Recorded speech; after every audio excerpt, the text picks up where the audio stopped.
If you're watching this video, you must be some type of programmer, or you may be interested in programming. You may see languages like C, Java, Python, and hundreds of others, and you may have wondered at some point of time, how do you create a programming language? We're going to answer that question here, and also build our own system that analyzes the declaration section of a C program. A computer language is like any other spoken language. It has its own tokens and grammar. Tokens are a set of symbols with their own meaning and are the building blocks for a language. Tokens can be lowercase alphabets, uppercase alphabets, punctuation, or even special symbols. We can also create a multi-character token called a word and demonstrate it as a sequence of alphabets. In English, a more reasonable example would be to create tokens of different parts of speech. For example, boxes can be a noun token, beautiful can be an adjective token, or very can be an adverb token, and so on. Every language has its own grammar as well. This involves the arrangement of tokens to form something of meaning. If tokens can be described as a set of symbols, then it is the grammar that generates phrases and sentences. We can define a phrase as a sequence of one or more word tokens with the correct part of speech. An example of a phrase would be beautiful stars, which is an adjective followed by a noun. Another example would be a magnificent luminous sky, which is an adjective followed by an adjective followed by a noun. Or very big shadow, which is an adverb followed by an adjective followed by a noun, and like so. These phrases in turn can be combined to form sentences. All we need to do is understand the syntax of various sentences. An example of a sentence in English would be, I saw a blue horse. So this would be a noun followed by a verb followed by a phrase. Or you can divide every sentence into subject followed by a predicate, where every subject would be of the form of a noun and the predicate would be the rest of the sentence. So do you see what we did here? By defining tokens, both single character and multi-character, and defining how these tokens should appear, we have effectively defined the structure of the English language.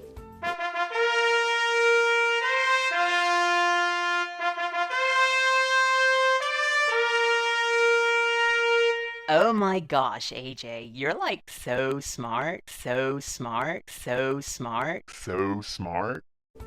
Now, we defined how English works. Great. You can create any language you want just by knowing the tokens and the grammar. For programming, we could have keyword tokens, arithmetic tokens, identifier tokens, number tokens, and so on. Now, the big question that's on everybody's mind: how do you implement this? You can generate tokens in a language tool called Lex, which is short for Lexical Analyzer. In this .l file, or the .fl file for Flex, you generate your own tokens.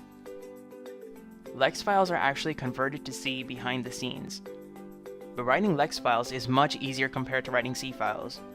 Around 50 lines of Lex is converted into over 2,000 lines of C. Now, once the tokens are defined, how do we define the grammar for our new language? This is done using YAC or Bison. YAC stands for Yet Another Compiler. You take the tokens generated by Lex and pass it to a parser. This parser is written in YAC. YAC takes a concise description of the grammar and produces a C routine that can parse that grammar. This YAC parser automatically detects whether a sequence of tokens matches one of the rules in the grammar and takes some action as defined. It also detects a syntax error whenever its input does not match any of the given rules. So if I were to take an example, the condition to check if x is equal to 4 would be something like this. Well, I just hope you get the idea here. Even if you don't, I'll be explaining the process with a cool implementation. I've said through this video that we're going to create a new language. What exactly does that mean? What I actually mean is that we are going to create some program that understands a custom set of tokens and grammar, or syntax rules. Those familiar with programming will know that this is one of the tasks of a compiler. Here's a flow diagram for different phases of compiler design. Of these 7 phases, we are only concerned with the first 3, performing lexical analysis, syntax analysis, and semantic analysis. The lex file will take care of the lexical analysis, while the yak file will take care of both syntax and semantic analysis. Now, how exactly does this happen? I'll explain these 3 phases, but keep this flowchart in mind. We're going to come back to it later while we're putting everything together.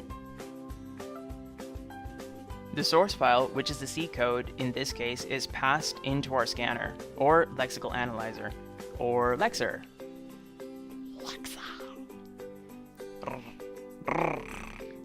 This Lexer will tokenize this input to generate a stream of tokens.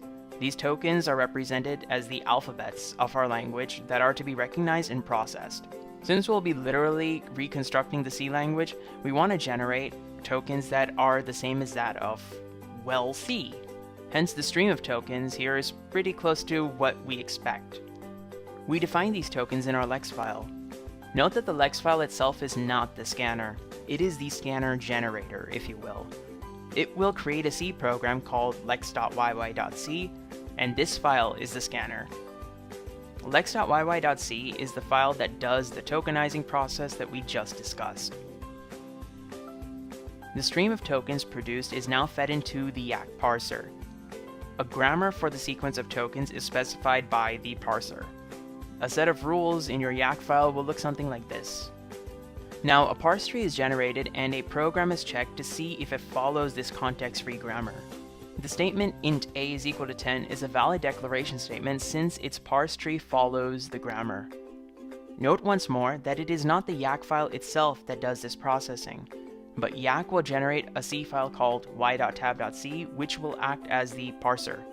Semantic analysis involves checking if the parse tree constructed follows the rules of the language.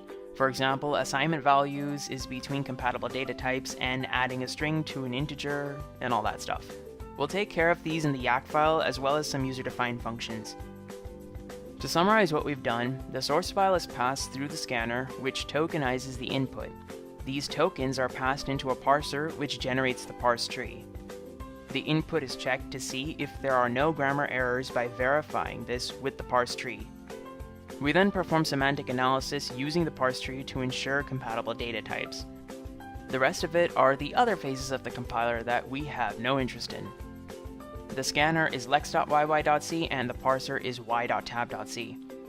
lex.yy.c is created from the lex file using lex, the language tool, while y.tab.c is created from yak file using the yak tool. The yak tool also generates a header file y.tab.h, which is used by lex to generate lex.yy.c.